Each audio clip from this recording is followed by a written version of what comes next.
वेदना तने हो मारी वंदना, ते तो जगाड़ी मारी आत्म चेतना। जब जब हम कष्टों को कष्ट मानते हैं, तब वह कष्ट हमारे लिए अनेक गुना हो जाता है। लेकिन जब हम कष्ट को कल्याण मानते हैं, तब कष्ट तो चला जाता है, कल्याण की प्राप्ति करा जाता है। और आज तक में जिस आत्मा ने कष्टों को वेलकम कर दिया ना, आज तक जिस आत्माओं ने कर्मों को स्वीकार करते हुए दुखों और तकलीफों को वेलकम कर दिया ना, उसने दुख को वेलकम नहीं किया, उसने सुख को वेलकम किया है। क्योंकि जो दुख सहा जाता है वो सुख का कारण हो जाता है, और जो दुख सहा नहीं जाता वो और दुखों का कारण हो जाता है। लंदन के अमेरिका के डॉक्टरों के साथ जब मेरी मीटिंग थी, तब मैंने उनको एक जबरदस्त सीक्रेट प्रभु महावीर का ओपन करते हुए कहा, जिसके अंदर में दुखों को सहन करने की क्षमता आ जाती है ना, उससे कोरोना कुछ नहीं कर सकता। क्योंकि जैसे जैसे जैसे जैसे हम छोटे छोटे दुखों को सहन करते हमारी सहन शक्ति को बढ़ाते हैं, वैसे ही हमारे अंदर की क्षमता है, हमारा अंदर का धैर्य और हमारे अंदर का आत्मवीर्य विकसित हो जाता है। और जिसका ये धैर्य, बल और वीर्य जिसका भी पावरफुल हो जाता है ना, उसकी इम्यूनिटी स्ट्रांग हो जाती है। और जिसकी इम्यूनिटी स्ट्रांग हो जाती है, वही व्यक्ति कोरोना के सामने बहुत आसानी से लड़ सकता है। प्रियो, इसलिए हम देख रहे हैं कि युवाओं को कोरोना ज्यादा असर नहीं कर रहा, और जिसकी क्षमता कम हो जाती उसी को वो ज्यादा असर कर रहा है। और इसी मेरी आपको ये प्रेरणा है, धीरे धीरे करके थोड़ी धूप को सहन करना, जिसको भगवान ने आताप न कहा है। कभी कभी गर्मी हो रही है ना, आप फैन का उपयोग मत करो और गर्मी को सहन कर लो।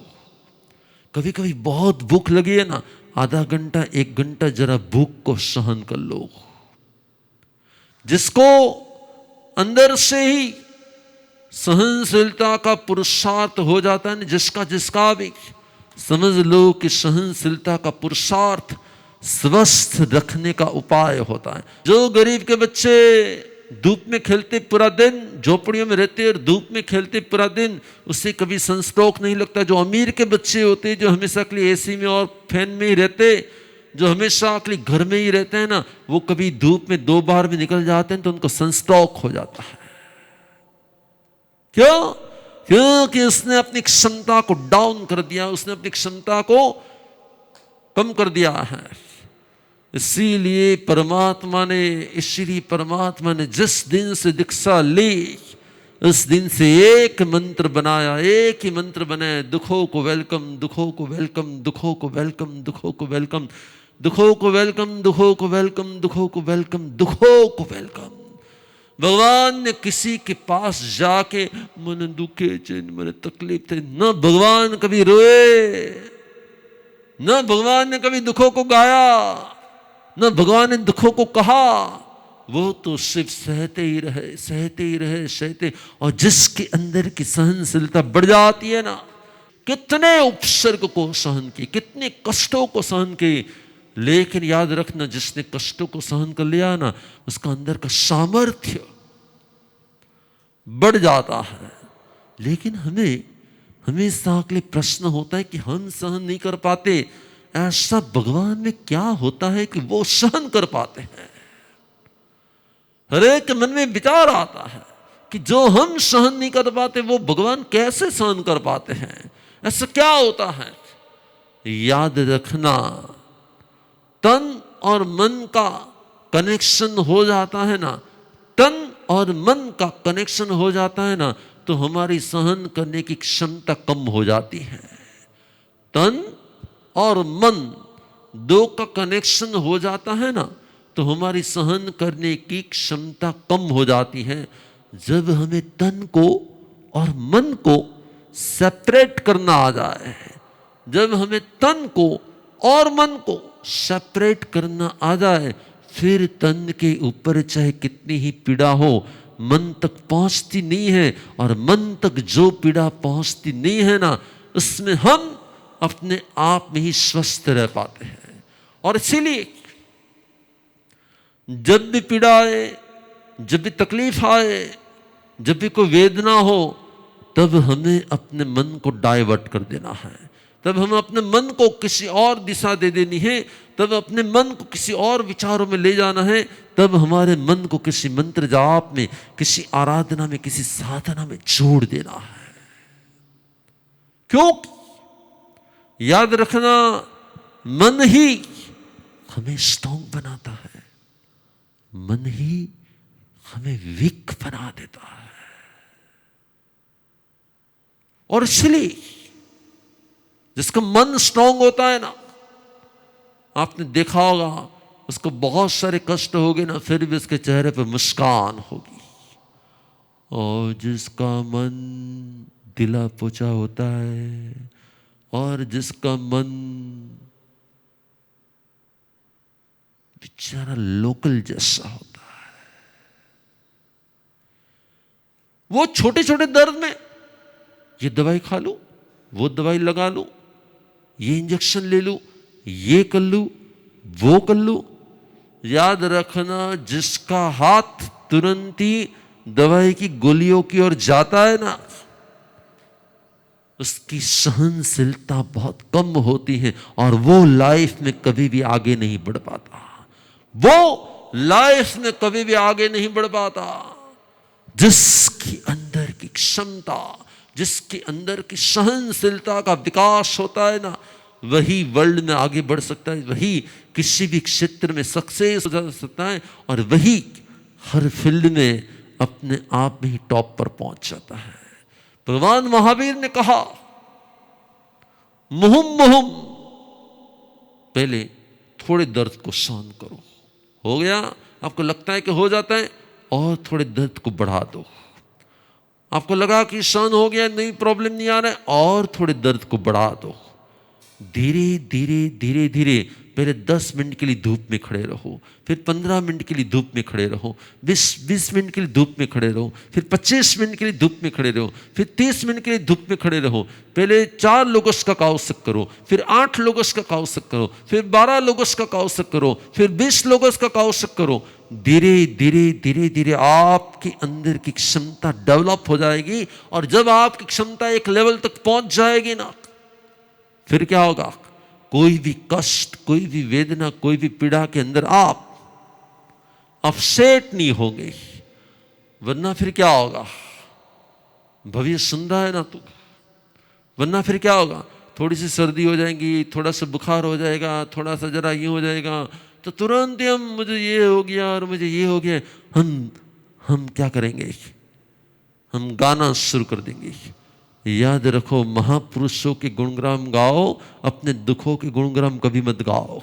महापुरुषों के गुणगान गाओ, अपने दुखों के गुणगान कभी मत गाओ। और इसलिए भगवान ने कहा, जिसके ऊपर दुख आते हैं ना, उसका मोक्ष नहीं होता, लेकिन जो दुखों को सह पाता है ना, उसी का मोक्ष होता है। नरक में बहुत दुख होता है, लेकिन नारकी सहन नहीं करता है, इसलिए वो कर्मों को क्षय नहीं करता। और साधु के ऊपर, साधक के ऊपर थोड़े थोड़े दुख आते हैं, लेकिन वो सहन करता है। और जो सहन करता है ना, वही सिद्ध होता है। जो सहता नहीं है ना, वो कभी सिद्ध नहीं होता। लेकिन होता क्या है? प्रोसेस क्या होती है? ट्रेन हमारी नर्व सिस्टम से हमारे मन को मैसेज देती है, कोई पेन हो रहा है, कहीं दुख हो रहा है, और फिर हमारा मन उस पेन को, कभी कभी छोटे पेन को हमारा मन बहुत बड़ा कर देता है। याद रखना, राई का पहाड़ बनाना भी मन के हाथ में, और पहाड़ की राई बना देना वो भी मन के हाथ में होता है। और इसीलिए जब भी पेन आए ना, तो अपने मन को कमांड दो, ये तो छोटा सा है, ये तो छोटा सा है, ये तो बहुत छोटा सा है, इसमें क्या हो गया। जैसे ही हम अपने मन को कमांड देते हैं ना, ये तो छोटा सा है, तो बड़े से बड़ा दुख भी छोटा हो जाता है। और जब हमारा मन, अरे ऐसा हो गया, अरे ऐसा हो गया, तो छोटा सा दुख भी बहुत बहुत बड़ा बना लेते हैं हम। कभी 2 बाल झड़ जाते हैं ना, मेरे बाल गिर जाते, मेरे बाल गिर जाते। अरे वे बाल है तो गिरने वाले ही है ना, इसमें क्या इतना अपसेट होने का। जीवन की राह में जो वीर और महावीर की संतान होती है ना, जो वीर और महावीर का भक्त होता है ना, जो वीर और महावीर के साथ रहता है ना, जो महावीर के पास रहता है, जिसके हाथ में महावीर होता है ना, वो कभी भी हारेगा नहीं, वो कभी भी हारेगा नहीं। और इसलिए आज से संकल्प कर लो, क्या एक रात में महावीर 20 उपसर्गों को सहन करने वाले थे। और सबसे बड़ी बात तो ये थी कि महावीर ने कभी भी किसी के पास जाके फरियाद नहीं की और नहीं किसी का सहारा लिया।